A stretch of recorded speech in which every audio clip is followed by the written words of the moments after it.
দক্ষিণ এশিয়ার ফুটবল মানে বাংলাদেশ এবং ভারত ফুটবল। নারী পুরুষ কিংবা উভয় বিভাগে কিংবা বয়সভিত্তিক বিভাগে কিংবা যে কোনো টুর্নামেন্টে বাংলাদেশ ভারত ম্যাচ মানে উত্তেজনার তুঙ্গে থাকে। ভারত পাকিস্তান ম্যাচ ফুটবলে তেমন উত্তেজিত বা তেমন আকর্ষণীয় ম্যাচ হয় না, কিন্তু বাংলাদেশ এবং ভারতের মধ্যকার ম্যাচ মানে অত্যন্ত আকর্ষণীয় ম্যাচ।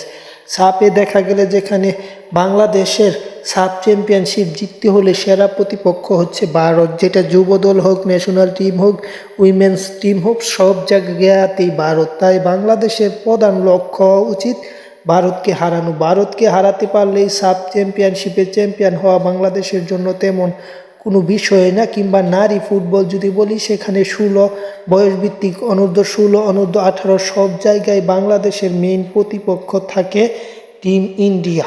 নারী ফুটবলেও ভারতের থেকে বাংলাদেশ কিছুটা এগিয়ে নেই বলা যায়, কিন্তু বাংলাদেশ ভারতের ম্যাচটা অত্যন্ত জমজমাট হয় এবং এই ম্যাচটা দেখার জন্য অনেকেই উৎসাহিত হয়, সেটা বয়সভিত্তিক হোক, ন্যাশনাল হোক কিংবা যে কোনো পর্যায়ে হোক। এই বছরে অনেকটি বাংলাদেশ ভারত ম্যাচ গেছে, যেখানে সবচেয়ে গুরুত্বপূর্ণ এবং সবচেয়ে আকর্ষণীয় ম্যাচ অনূর্ধ্ব 16 যে নারী সাব চ্যাম্পিয়নশিপ আসরটি ঢাকায় বসেছিল। সেই ম্যাচে কমলাপুরে ম্যাচটি ড্র হয়েছিল এবং ড্র হওয়ার মাধ্যমে ট্রাই ব্যাগেও ড্র হয়। পরবর্তীতে টসে নির্ধারণ করা হলেও সেই ম্যাচটিতে যৌথভাবে দু দল চ্যাম্পিয়ন হয়। পরবর্তীতে বাংলাদেশ ভারতকে হারিয়ে ফাইনালে মানে 18 পর আরেকটি ফাইনাল ভারতের বিপক্ষে খেলে এবং সর্বশেষ এখন অনূর্ধ্ব 17 পুরুষ যে দল, সেই দলও একটি ফাইনাল খেলেছে ভারতের বিপক্ষে, যে ফাইনালটি হয়তো বাংলাদেশ জিততে পারেনি, 2-0 গোলের ব্যবধান হেরেছে। কিন্তু ম্যাচটা অত্যন্ত প্রতিদ্বন্দ্বীপূর্ণ ছিল।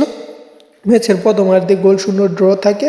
পরবর্তীতে বাংলাদেশ সেকেন্ড হাফে ম্যাচে একটি গোল খায় এবং ইনজুরি টাইমে শেষ মিনিটে গোলে এর মাধ্যমে বাংলাদেশ ছিটকে যায় ম্যাচটি থেকে এবং 2-0 গোলের হেরে সাব চ্যাম্পিয়নশিপে শিরোপা বঞ্চিত হয়। তার আগে গ্রুপ পর্বের ম্যাচটা আরও জমজমাট হয়েছিল, যে ম্যাচে 1-0 গোলের ব্যবধানে লাল সবুজের প্রতিনিধিত্বকারী বাংলাদেশ টিম হারে।